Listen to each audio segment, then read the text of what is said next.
Hop, hozirgi bo'ladigan operatsiyamiz septoplastika, ikki tomonlama gamerotomiya, ya'ni ikkita gamer bo'shlig'ini ochib qo'yamiz bu bemorimizda. Bizning meditsinskiy tilda fontanella deydi, ya'ni navbatdan tashqari teshik bor. O'sha teshikni o'zini tabiiy teshigi bilan birlashtirib qo'yamiz. To'sig'i keskin chiqib ketgan.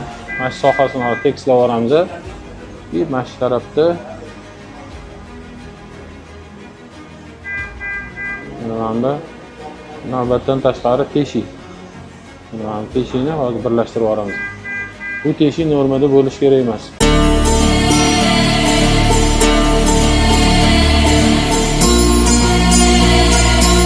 Mana doimiy mana bunaqa yiringli ajralma dimog'iga oqib qiynab keladi deb olamiz. Hammasini olib, tozalab, bo'shliqlarni ochib qo'yamiz.